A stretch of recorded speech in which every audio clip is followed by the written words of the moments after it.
Hi guys. Today I want to talk about the genre of art which is portraits. Portraits is a form of art which everyone has seen. It's an art form that has been there for centuries, especially because it has really crafted and in a way depicted the evolution of man through cave paintings or through skilled artworks of the Renaissance or the Mona Lisa and artworks even today. They did what photographs couldn't do or weren't existent. They did it when photographs didn't exist.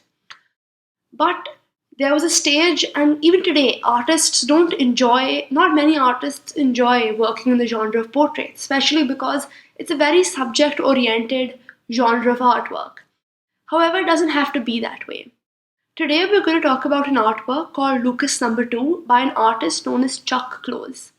Lucas Number 2 is a artwork which is a part of Chuck Close's secondary half or the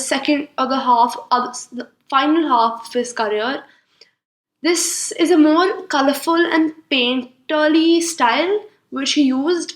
He was always a portrait artist. However, these final works of his or the last works of his are a bit more different, and the style he uses in this is something that is very inspiring. So that's what we're going to look at. What he did at his time was he tackled an art form that was dead to most people. And he challenged that art form and he challenged himself to bring back portraiture into this realm of art and design and really bring it back to social prominence. And he did that by giving it a contemporary twist. And giving portraits a twist or adding your own personal touch to it is one of the most beautiful ways to depict what you see. Because, like Oliver Twist said, a portrait is actually just what the observer sees. A portrait is what the painter sees.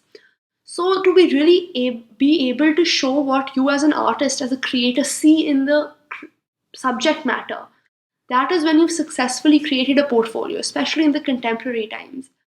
And especially in the now, because we are no longer creating to just create a chronological record of how a person looked, but rather to create an artistic memory of a person. So, what he did is that he created this artwork where he externalized this emotional connection he had developed with his own subject and he immortalized that on canvas. So, Lucas was actually this contemporary the artist of Chuck Close, Lucas Samaras, and he was someone that Close had known for a long period of time in his life. And by creating this artwork and by creating someone he knew, and by naming the artwork the name of the person himself, really made the artwork a very informal created an informal relationship between the viewer and the artwork, even years after the artwork was created. And even though you might not have met the subject, Lucas Sambris himself, but just knowing the name of the person whose portrait it is really breaks this fourth wall between the viewer and the canvas and the subject matter. So what he did was he focused on hyperrealism. His portraiture contains a depth that is unmatched by many of his contemporaries during the time. This 7 by 8 foot painting does not just capture depth in terms of sentiment, but it fuses it with the mathematics, especially because it is based on the basics of a grid. When you see it from afar, it is a gaze of the subject, a gaze of Lucas, which really develops a personal connection between the viewer and the audience, the viewer and the painting itself. And that's something I'm putting emphasis on because a personal connection between a portrait and the viewer is the most important thing in a portrait. And what the sight and the gaze of Lucas, the number 2, does is that it makes you feel like the subject is staring into your soul. The artwork is looking into you, making you reflect. And what he did through this, not only was this a far view, one that was so captivating, but when you're exposed to the artwork in close proximity, you're overwhelmed by the amount of individualized color and just how well and how abstract it truly is.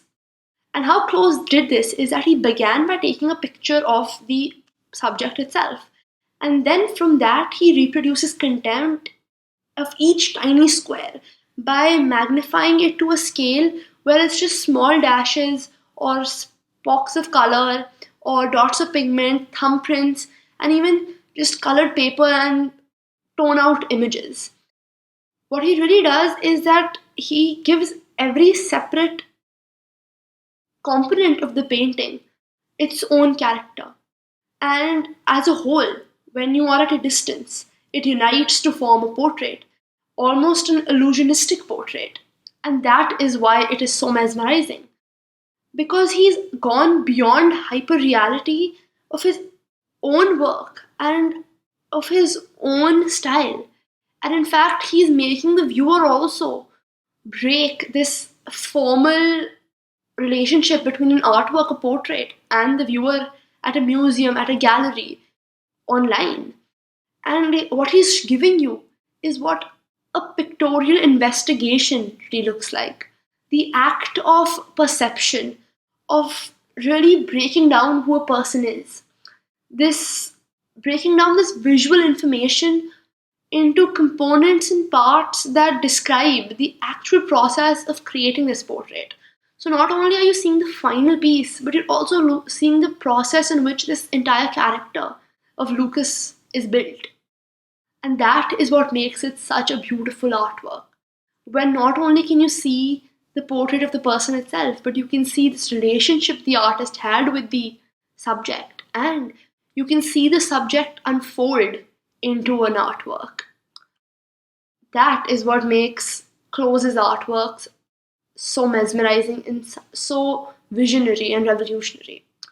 I hope this added some insight into what you think about portraits, and in fact shows you that they don't have to be as boring as they are made to sound and the technique is made to look. And I will see you next time.